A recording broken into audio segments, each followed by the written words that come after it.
Coup de marteau par-ci et rénovation par-là. C'est le grand ménage depuis l'arrivée du nouveau patron à la tête du lycée technique de Mbanga Mungo. À peine 2 mois après sa prise de fonction, mais déjà le cœur à l'ouvrage.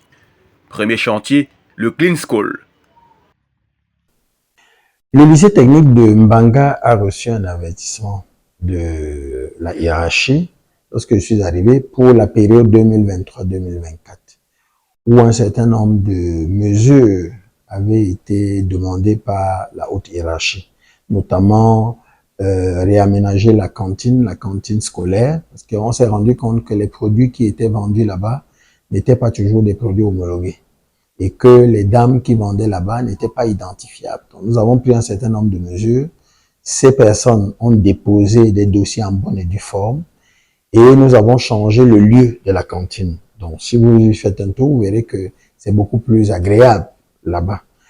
Créer de meilleures conditions d'hygiène pour assainir l'environnement des apprenants et du corps enseignant reste une nécessité, tout comme la modernisation du cadre de travail pour le personnel à travers des bureaux plus aérés.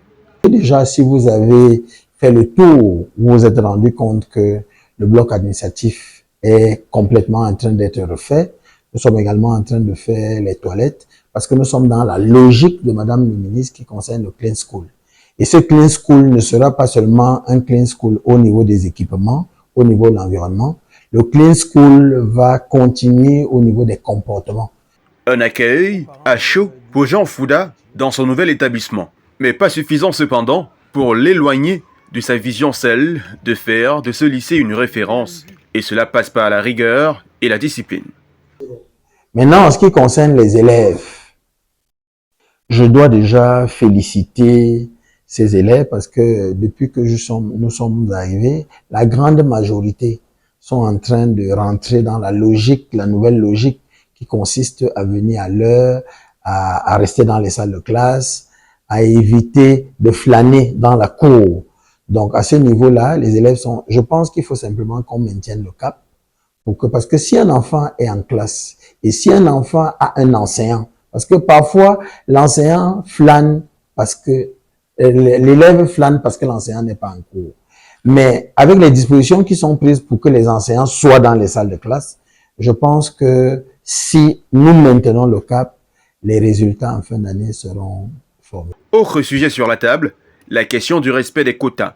Là encore, un travail de fond sera fait et soumis à l'appréciation de la haute hiérarchie.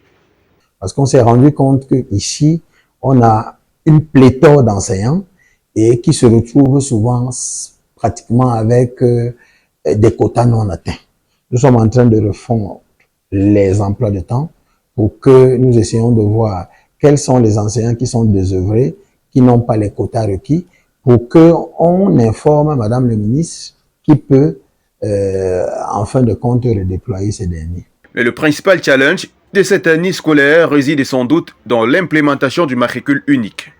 Malgré les caprices du réseau Internet, sa mise en œuvre progresse admirablement ici avec des avantages indéniables.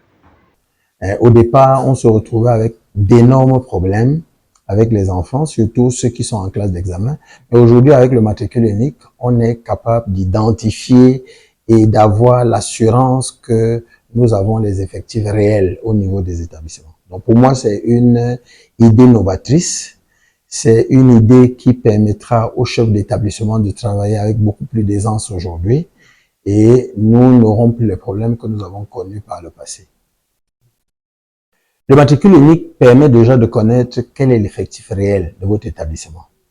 Et ça permettra aussi aux chefs d'établissement et à leurs collaborateurs, n'est-ce pas, d'être un peu plus prudents sur un certain nombre de choses. Parce qu'aujourd'hui, vous pouvez plus cacher les effectifs que vous avez dans un établissement.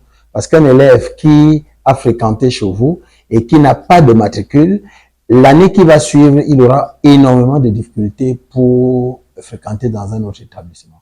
Mais pour obtenir des résultats à la hauteur du sacrifice consenti, chaque maillon devra jouer sa partition. Élèves, enseignants et surtout les parents, très souvent absents dans leur mission régalienne.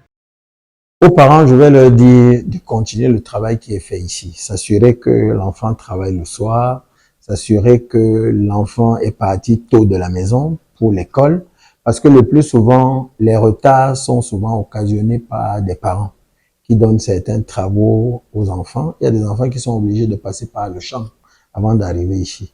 Donc, les parents doivent nous accompagner. Vous ne pouvez pas vouloir une chose et son contraire.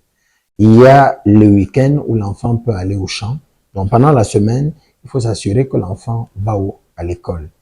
Regardez les cahiers pour ceux qui sont un peu instruits. Regardez les cahiers, voir si les cours sont dispensés et surtout venir au niveau de l'établissement pour attirer notre attention sur un certain nombre de choses parce que nous ne pouvons pas finalement jouer les gendarmes derrière chaque enseignant. Donc, de toutes les manières, une dynamique nouvelle est lancée au lycée technique de Mbanga et il va sans dire que plus rien ne sera comme avant. En ce qui concerne les enseignants, je tiens à leur dire que la récréation est terminée. Nous ne pouvons pas vouloir certaines choses pour nos propres enfants. Et lorsqu'il s'agit des enfants des autres, on pense que ils peuvent venir au cours quand ils veulent. Donc, des mesures draconiennes seront prises à ce niveau. Et tous ceux qui ne marcheront pas, vraiment, nous allons donner leur nom au niveau de la haute hiérarchie pour que des dispositions disciplinaires strictes soient prises à leur endroit. À bon entendeur, salut.